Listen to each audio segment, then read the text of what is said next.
politics is becoming very extreme. I am going to talk more about the person, not about the campaign sign here. It was To our Indian American country.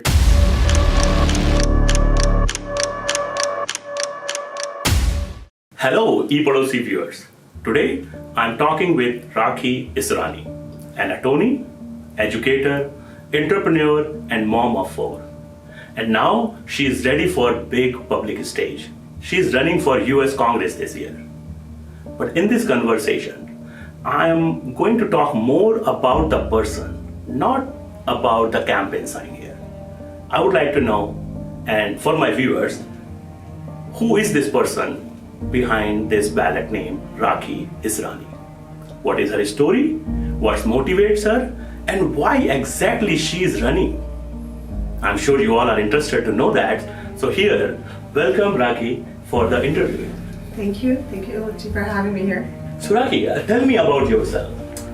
So I grew up in Houston, Texas. My parents came here from India in 1967. This was just 2 years after Congress had passed this Immigration and Nationality Act of 1965, which encouraged people from countries like India to come and make the country stronger.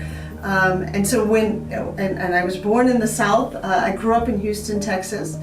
And in the 70s and 80s, I would say that a lot of my childhood was governed by this idea of creating a community, creating a sense of belonging, and we were very active in the community. There were very few Indians to begin with, and very few in that area. And so a lot of what we saw was our parents actually trying to create kind of a growing community where we felt like we belonged. And that idea of service has kind of stuck with me through my life. I did my undergrad and law school and business school all in Texas. I worked at a firm there for a while. And then in 2003, I came out here to start a company to the Bay Area. I started an education company. It was based in Fremont, expanded across the Bay Area. We offer courses across the country. I got married. I have 4 kids, so 4 teenagers today. And I've been very active in the community. While I was working, I served in an organization called Seva International as the Vice President of Government Affairs. And so this idea of running for Congress is kind of the next level. It's like the natural progression of that service as opposed to a departure from it. Very nice. So as you said, you were growing up in the immigrant family. So, we always joke around and talk this, that, parents, immigrant parents, especially Indian parents, usually in our household, people always ask, "Padhai karo," you have to study hard, and log kya kahenge. So, was there any particular line like that in your household when you were growing up in Houston, or and how this shaped you actually as an Indian community kid? Would you think something in your household culture or any discussion within the home which you think made you who you are today? So it was no different. I mean, my father was dean of the College of Engineering at some of the universities there in Texas, and so education was a big part of our lives. Sure. He was, very clear that that we have to be focused on grades matter. I mean, to focus on our studies. But as I was saying, the other part of it was that he was very big on becoming a well-rounded person, being involved in the community, growing by actual practical experience, by dealing with the idea of leading initiatives and talking to people and being a part of the community. And I think that's actually made a big difference in my life as I've went from there over here. So all Indian parents want kids to be smart and grow. As you said, mainly nowadays everybody is more concerned that not should be only focusing on this education. They should be complete human beings, so they can be caring about the community and what is happening around family and also. But my parents were also very focused on the education stuff, and I'll just say that after law school, at one point I wanted to travel, and my father said, "No, just get your degree, and then you can travel." and after undergrad, when I was going to law school, I wanted to take a year off instead of finishing a law degree, and then so I think that focus on education is definitely there. It was it was just a matter of how do you cultivate that into kind of a broader spectrum of what we want to do in life. Yeah, wonderful. So, actually, you did great in your class and college, and now you're running for Congress. So I'm sure, in your career, you first became attorney, then you started business and all, and now you're running for Congress. So I will go a little bit back and then ask you, like, when you're running the business or when you're running the attorney practice, any scariest moment where which you felt like, oh, it prepared you, or you can say you did not give up, but you really, walked through that and did not give up? I think it was when I came out here to start a company. I was an attorney. I had been working at a firm there. I had never started a business to begin with. And so when I came out to California, I didn't really even know many people here. So I handled every aspect of the company. In fact, in the first, I would say, 7 to 8 years, like I taught every class all day long.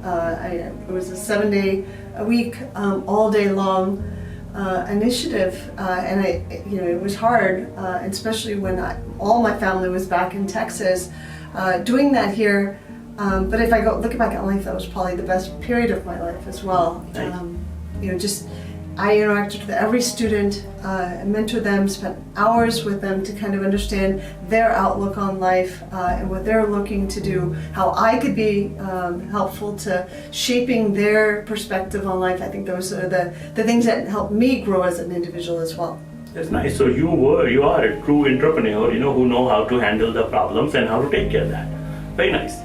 So Rakhi, means, everything is great. You're running business, you have kids, everything is, you could stay focused on the family, running the business. What happened, or any specific moment which made you decide this is it? Now this is the time to run for US Congress.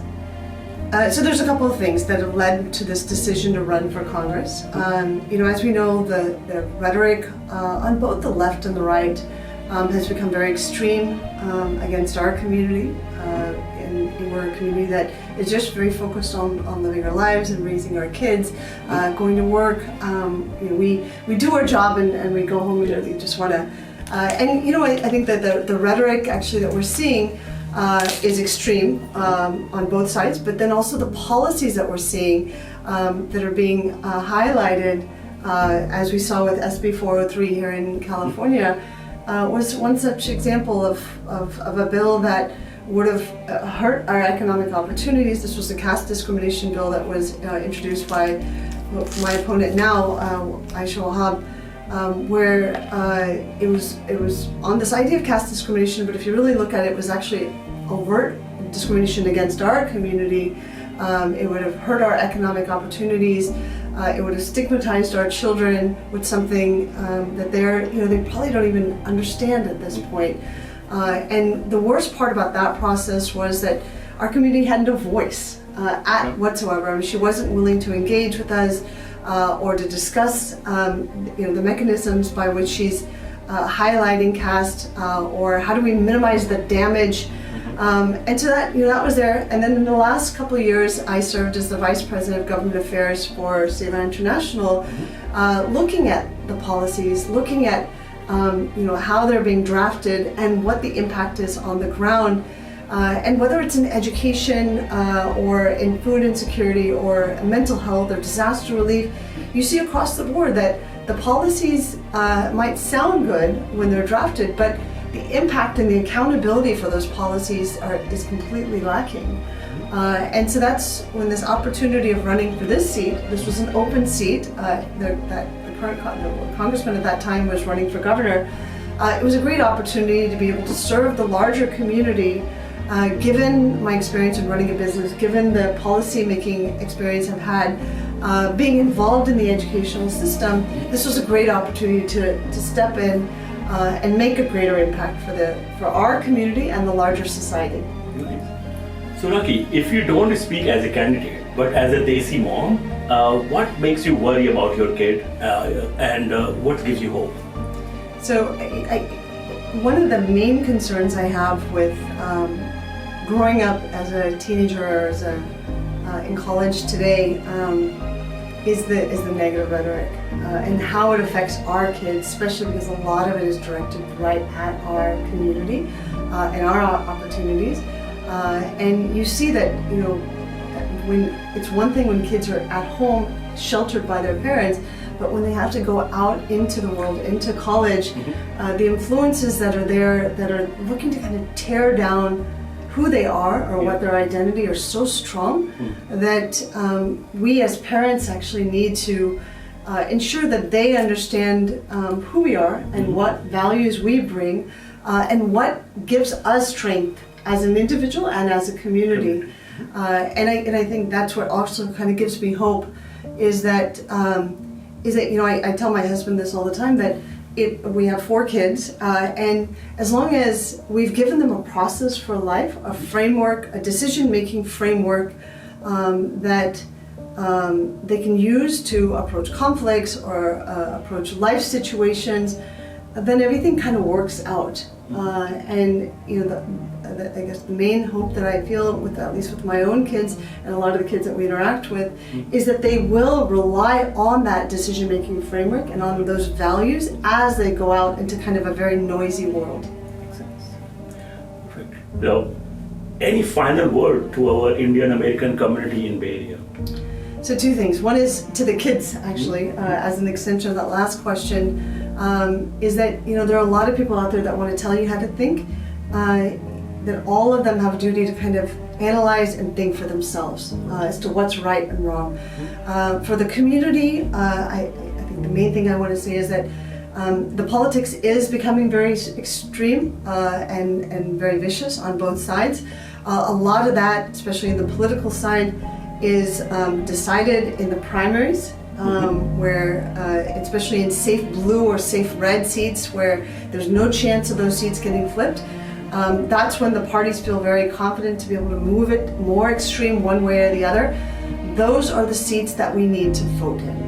And it's not about ideology, it's about looking at the candidate, seeing what their framework for life is, how they will approach problems, and then choosing wisely, because our kids' futures, their opportunities, our communities' value and appreciation all comes down to the people that represent us. And it's all of our job and all of our duty to be involved and vote wherever you may be, in the Bay Area or across the country.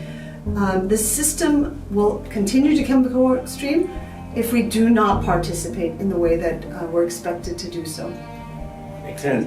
So guys, you heard election is June 2nd is just around the corners, because yes, we all are busy, we have excuses, but no excuse here.